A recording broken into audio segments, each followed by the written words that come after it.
कुल हिंद मजलिस इत्तेहादुल मुस्लिमीन के सरबराह बेस्ट ओवैसी ने कहा कि हिंदुस्तानी सियासत उसी वक्त मजबूत होगी जब मुसलमानों को उनकी आबादी के बराबर हुकूक मिलेंगे।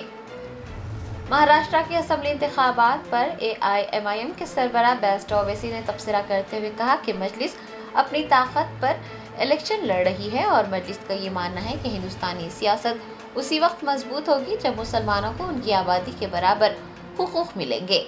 सदर मजलिस ने कहा कि आज हिंदुस्तानी पार्लियामेंट में सिर्फ 4% मुसलमान MPs हैं और AIMIM की ये पूरी कोशिश है कि महाराष्ट्र में शिंदे, फडणवीस और अजीत पवार की हुकूमत दोबारा कायम ना हो सके।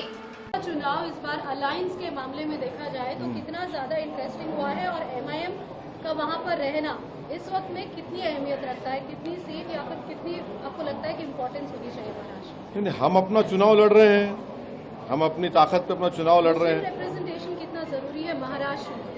हाँ, मुस्लिम रिप्रेजेंटेशन कितना जरूरी है इस बार महाराष्ट्र में? देखिए, भारत की राजनीति में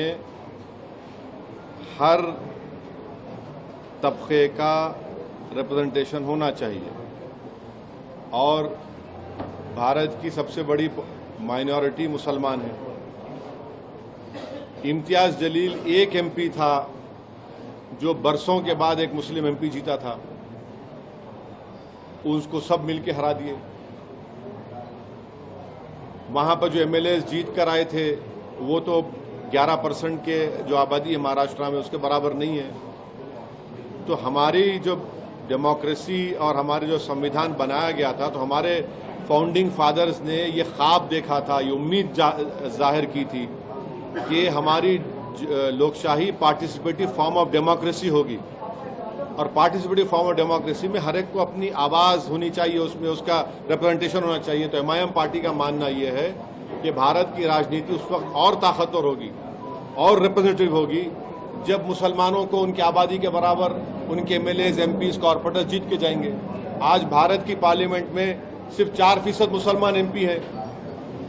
क्या ये हमारी जमहूरियत के लिए अच्छा है? क्या बताइए आप लोग। इसीलिए महाराष्ट्र में भी MIM पार्टी ये चाहती है कि दलित हो, बैकवर्ड क्लास हो, मुसलमान हो, इनकी एक पॉलिटिकल वॉइस उनके MLAs के रूप में होनी चाहिए। सर, उत्तर प्रदेश से लेकर Maharashtra Sir, in Maharashtra, your party is contesting 63%, almost lesser seats than 2019. Thank you, इसका कारण क्या है? Thank you very much. क्या बोले आप? 2019 से 63% हम कम लड़ रहे हैं, तो अब इसका क्या बोलेंगे? अब इसको क्या बोलेंगे? कम लड़े तो भी परेशानी, बढ़ के लड़े भी तो परेशानी। हम इसलिए लड़ रहे हैं कि हमारी पूरी कोशिश ये है कि हमारे जहां से कैंडिडेट हैं वो जीत कर आए और हमारी पूरी कोशिश ये होगी कि दोबारा शिंदे, फडणवीस, अजीत पवार की सरकार ना बने। कांग्रेस के साथ जर्मनटन super speciality hospital national award winner doctor Mir Jawad Zar Khan, German trained senior orthopedic surgeon and director, माहिर डॉक्टर्स डॉक्टर वासिफ आजम और doctor Bharvi Chanduri, senior cardiologist और दीगर डॉक्टर्स नुमाया खिदमत अंजाम दे रहे हैं। Robotic surgery, advance cath lab, MRI, operation theatre, ICU, 2D ultrasound जैसी सहूलियात से आरास्ता कॉर्पोरेट लेवल हॉस्पिटल। वाजबी फीस में हर मर्ज से शिफायाबी के लिए Germanton super speciality hospital, Attapur.